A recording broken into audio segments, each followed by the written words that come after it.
पिछले 8 साल as an educator रहने के बाद आज जब मैं सोचता हूँ यार ये सारी चीजें अगर मुझे कक्षा 10वीं के टाइम पे पता होती, जब मैं अपने बोर्ड एग्जाम की तैयारी कर रहा होता, तो यार वारे नहीं आ रहे होते, बात ही कुछ और होती। मैंने अपना बोर्ड का एग्जाम दिया था, 10th बोर्ड का एग्जाम दिया था 2012 में। तब अगर मुझे ये चीज पता होती यार तो मेरे तो बहुत ज्यादा नंबर आ जाते यार। एंड आज की इस वीडियो को बनाने का पर्पस भी यही है। बट आज मैं तुमसे बात नहीं कर रहा, आज मैं तुम्हारे फ्यूचर वर्जन से बात कर रहा हूँ। देखना जब तुम 10वीं का एग्जाम दे दोगे, वापस आना इस वीडियो पे, देखना मैं क्या चीजें कह रहा था सही थी कि नहीं थी। अभी हमें ऐसा लगता है कि यार ठीक है, बहुत सारे टाइम है, बहुत कुछ है, कर लेंगे, चीजों को लेट गो कर देते हैं। एंड जब मार्क्स आते हैं ना, तब हम सोचते हैं कि यार काश उस टाइम पे कर लिया होता ना तो आज बहुत अच्छे मार्क्स आते। तो यार इस वीडियो को पूरी तरीके से देखना। इस वीडियो में ऐसे ऐसे बात बताए गए हैं, ऐसे ऐसी पॉइंट डिस्कस किए गए हैं जो आपको कक्षा 10वीं में बहुत हेल्प आउट करने वाला है। तो वीडियो को अपने रिस्क पे ही स्किप करना। एंड अगर वीडियो पसंद आ रही है तो वीडियो को लाइक करके चैनल को सब्सक्राइब कर दीजिएगा। चलिए बात करते हैं सबसे पहले पॉइंट नंबर 1 की, ओवर कॉन्फिडेंस स्किल। जब हम क्लास 10वीं में आते हैं तो हम बहुत ओवर कॉन्फिडेंट होते हैं कि यार हम कर लेंगे, यार 10वीं में 9th में नहीं हुआ तो क्या हुआ, 10वीं में तो मैं फोड़ दूंगा, 10वीं में तो मैं ये कर लूंगा, 10वीं में तो मैं वो कर लूंगा, करके हम अपने आप को सेटिस्फाई कर लेते हैं। हमें लगता है यार अभी तो बहुत समय है, अभी इंजॉय कर लेते हैं। अप्रैल से मई होता है, मई से जून, जून से जुलाई, एंड धीरे धीरे करके हाफ ईयरली खत्म होती है, एंड देन प्री बोर्ड्स आ जाते हैं, एंड देन फिर आपके बोर्ड एग्जाम आ जाते हैं, आपकी तैयारी नील बट्टे सन्नाटा होती है।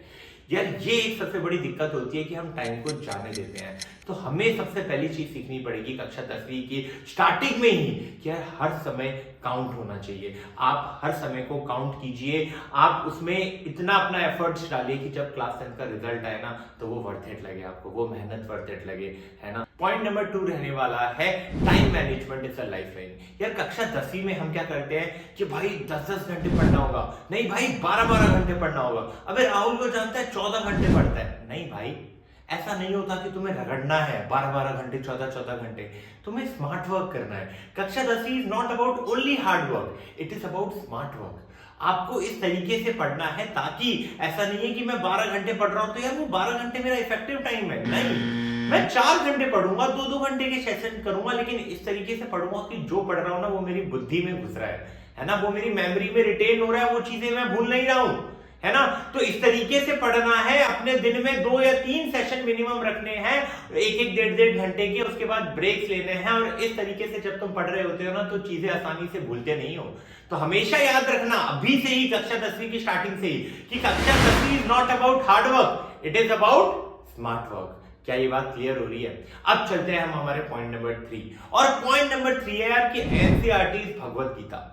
हम हमेशा जब कक्षा 10वीं में आते हैं ना, बच्चे ऐसा सोचते हैं, आज तक मेरे पास बच्चों के मैसेज आते हैं, अभी भी काफी सारे बच्चों के मैसेज आए कि भैया एचआर ले लूं, आरडी ले लूं, इस सब्जेक्ट के लिए ये ले लूं, ये सैंपल ले लूं। भैया सबसे पहली प्रायोरिटी तुम्हारी एनसीईआरटी की होनी चाहिए। मैं ये करना चाहता हूं, ये करना चाहता हूं, ये करना चाहता हूं, बट मैं एनसीईआरटी नहीं पढ़ना चाहता। जबकि 95% टू 100% जो क्वेश्चन आता है वो एनसीईआरटी से उठ के आता है। ना ही वो किसी के नोट से उठ के आता है, ना ही वो किसी के फर्रे से उठ के आता है, कहीं से नहीं, वो उठ के आता है एनसीईआरटी से। अगर तुमने एनसीईआरटी लगाई है, उसके बाद तुमने पीवाईक्यू लगाया है, भाई आज बोल रहा हूं एक क्वेश्चन बाहर का दिखा देना। एक क्वेश्चन जब तुम 10वीं का बोर्ड एग्जाम करके आओ ना, इस वीडियो पे कमेंट कर देना कि भैया ये क्वेश्चन नहीं था। भाई सब कुछ एनसीईआरटी से और पीवाईक्यू से होता है। तो एनसीईआरटी को पहली प्रायोरिटी दो, एनसीईआरटी को गीता समझो, उस तरीके से उसमें मेहनत करो। ऐसा नहीं है कि इधर भागूंगा इधर भागूंगा, एक जगह कंसंट्रेट करो, and that is NCERT. Point number 4 रहने वाला है नोट्स, जो आपके रिवीजन को भी सिंप्लीफाई कर देता है। हम हमेशा क्या करते हैं, पढ़ते जाते हैं। आज वन शॉट यहां से देख लिया, खत्म, कल कहीं और से देख लेंगे, परसों कहीं और से देख लेंगे। हमारे पास हमारी खुद की लैंग्वेज का कोई नोट होता ही नहीं है। और ये गलती 10वीं की स्टार्टिंग से मैं नहीं करने वाला हूं। क्यों? क्योंकि अब जब भी मैं पढ़ूंगा तो मैं मेरी लैंग्वेज के नोट्स बनाऊंगा। जब मैं उसे रिवाइज करूंगा तो उस नोट से करूंगा और उसे और कंसाइज कर लूंगा और सिंप्लीफाइड कर लूंगा, है ना। और धीरे धीरे मेरे पास एक एक पन्ने में सारे चैप्टर्स आएंगे जो बोर्ड एग्जाम में फाइनल रिवीजन करना होगा, तब मेरी बहुत मदद कर रहे होंगे। तो ये चीज अगर नोट बनाना आपको आ जाता है तो आधी जंग तो आप वहीं पर ही जीत जाते हो। और नेक्स्ट पॉइंट जो रहता है वो रहता है कि यार सेल्फ स्टडी करो या ट्यूशन जाओ। यार सेल्फ स्टडी करना या ट्यूशन जाना ये सेकेंडरी है। पढ़ाई करनी है ये प्राइमरी है। अब वो तुम सेल्फ स्टडी कर रहे हो या ट्यूशन जा रहे हो वो अलग बात है। देखो ट्यूशन जाकर भी कक्षा 10वीं में अच्छा लाया जा सकता है, सेल्फ स्टडी कर भी कक्षा 10वीं में अच्छा स्कोर लाया जा सकता है। डिपेंड करता है तुम्हारा इंटेंट कैसा है कि तुम पढ़ना चाहते हो कि नहीं पढ़ना चाहते। यार देखो, अगर तुम्हारे पास फैसिलिटी है कि तुम ट्यूशन जा सकते हो तो जाओ, है ना। कोई अगर तुम्हें गाइड करता है तो भैया बहुत अच्छे तरीके से तुम्हें एक मार्गदर्शन मिलता है कि हाँ मैं ये गलती कर रहा हूं, ये नहीं करनी चाहिए, ये चीजें करनी चाहिए, तो तुम्हारी गलतियां वहां पर पॉइंट आउट होती है, तुम्हें गाइडेंस मिल जाता है। बट अगर तुम्हें लगता है कि यार मैं खुद से चीजों के लिए कॉल ले रहा हूं, मैं खुद से चीजों के लिए कर पा रहा हूं, मैं उतना सेल्फ डिसिप्लिन हूं, तो यार तुम खुद से कर लो, है ना। और तुम्हें लगता है कि मैं खुद से नहीं कर पा रहा हूं, है ना, तो भाई फिर तुम जाना पड़ेगा तुम्हें, है ना। तुम्हें कुछ ना कुछ कोचिंग लेनी पड़ेगी, चाहे ऑनलाइन या ऑफलाइन। अब कंफ्यूज हो कि ऑनलाइन या ऑफलाइन लेना है, ये वीडियो देख लो, तुम्हारा डाउट क्लियर हो जाएगा, है ना। तो यहां तक सारी चीजें मुझे लग रहा होगा तुम्हें एकदम क्लियर होगी। Point number 6 is test marks does not matter. देखिए यार, अब आप 10वीं में आए हो, आपका पीरियोडिक टेस्ट 1 होगा, 2 होगा, हाफ ईयरली होगा, काफी सारे टेस्ट होंगे, आप में कोचिंग में आपके टेस्ट होंगे। हो सकता है आपके नंबर खराब आ रहे हो, उन नंबर से डिप्रेस होने की जरूरत नहीं है। क्लास 10th में सबसे बड़ी लर्निंग होती है कि यार तुम अपने एग्जाम के नंबर से डिप्रेस होते हो या उसे एनालाइज करके इंप्रोवाइज करते हो एंड देन इंप्रूव करते हो। ये वाली बात है भाई, तुम्हारा इंटेंट कैसा है, तुम्हारा अप्रोच कैसा है। अगर तुम लर्निंग अप्रोच के होगे तो तुम उससे डिमोटिवेट नहीं होगे, तुम उसको एनालाइज करोगे कि भाई मेरा इस पेपर में इस चैप्टर में ये गलती हुई थी, अगली बार जब इस चैप्टर से क्वेश्चन आएंगे तो मैं ये गलती रिपीट नहीं करूंगा। और इस अप्रोच से जब क्लास 10th में तुम तैयारी कर रहे होंगे ना, तो यार लिख कर ले लो, फेल तो छोड़ो, टॉप मारने की लाइन पे आ जाओगे, है ना। 90-95% गारंटीड हो जाता है। बट तुम्हारा इंटेंट वैसा होना चाहिए। अगर मैं ये सोच रहा हूँ यार मेरे कम आए, मुझसे नहीं हो पाएगा, मेरा इंटेंट ऐसा रहेगा तो 90 छोड़ो, मैं फेल होने वाला हूँ, है ना। तो the thing that is matter is your intent, कि आपका इंटेंट कैसा होता है। पॉइंट नंबर 7, बोर्ड एग्जाम का डर, but handle it like a boss. देखिए यार, आपका बोर्ड एग्जाम है, मुझे पता है पहली बार बोर्ड एग्जाम दोगे, प्रेशर रहेगा। क्यों? क्योंकि यार लाइफ डिफाइनिंग कोई ऐसा पहला टेस्ट आ रहा है जो आपका करियर डिफाइन कर सकता है, आपके लिए काफी इंपॉर्टेंट है, आपका करियर इस पे बेस्ड है। ये सब सुनने के बाद प्रेशर तो बनता है।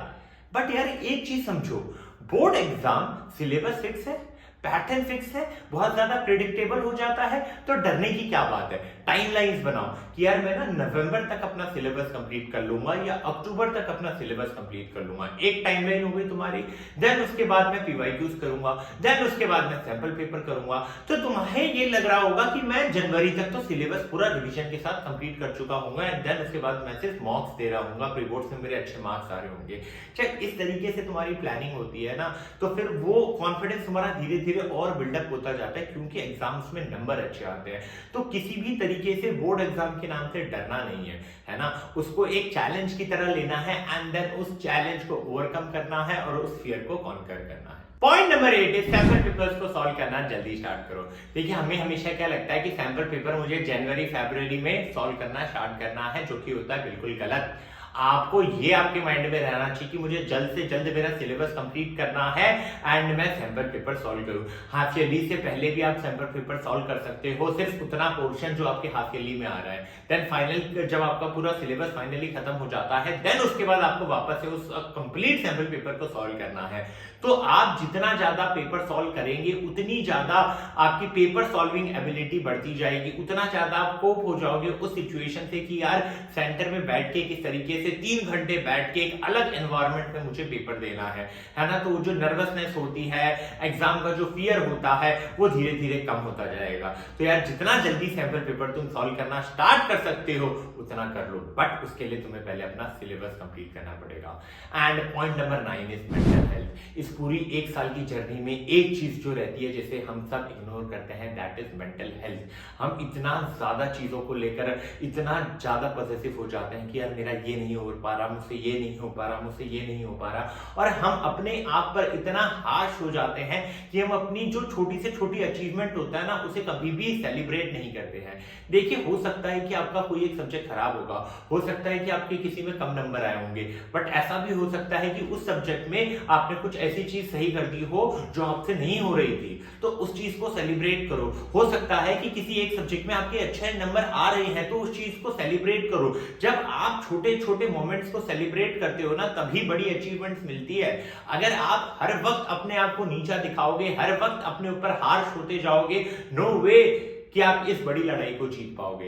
तो सबसे पहली चीज जो होती है ना, वो होती है अपनी मेंटल हेल्थ का ध्यान रखना। एंड इस पूरी जर्नी में आपको अपनी मेंटल हेल्थ का ध्यान रखना है। अगर इसे इग्नोर कर रहे हो तो आपके बोर्ड के एग्जाम भी इग्नोर हो जाते हैं। उम्मीद करता हूं वीडियो अभी तक आपको बहुत पसंद आ रही होगी। और अगर आपको अपनी कक्षा 10वीं में 90-95% स्कोर करना है ना, अपनी क्लास में अच्छे नंबर लेकर आने हैं, अपनी स्कूल में अच्छे नंबर लेकर आने हैं, अपने पेरेंट्स को प्राउड प्रूफ कराना है, तो इस चैनल को सब्सक्राइब कर लीजिएगा। बिकॉज ये चैनल खजाना रहने वाला है अगले 1 साल तक आपके लिए कंटेंट का। ना सिर्फ मोटिवेशन, ना सिर्फ स्ट्रेटेजी, बट एकेडमिक कंटेंट भी इस चैनल पे रेगुलरली आते रहते हैं। तो do check out the content. And experience से बोल रहा हूं, जिस तरीके से तुम्हारे सीनियर्स की हेल्प की थी, उस तरीके से तुम्हारी भी करूंगा। पिछले बार उतनी अच्छी स्केल पे हो नहीं पाई थी, लेकिन इस बार हाई स्केल पे करेंगे, ज्यादा से ज्यादा बच्चों पे रीच करने की कोशिश करेंगे। एंड उसके लिए लगेगा तुम्हारा हेल्प। और उस हेल्प के लिए तुम क्या कर सकते हो? लाइक बटन दबा सकते हो, कमेंट कर सकते हो, एंड चैनल को सब्सक्राइब कर सकते हो, एंड अपने दोस्तों के साथ शेयर कर सकते हो। फिर मिलेंगे नेक्स्ट वीडियो में, तब तक के लिए keep learning, keep growing, tata, bye bye.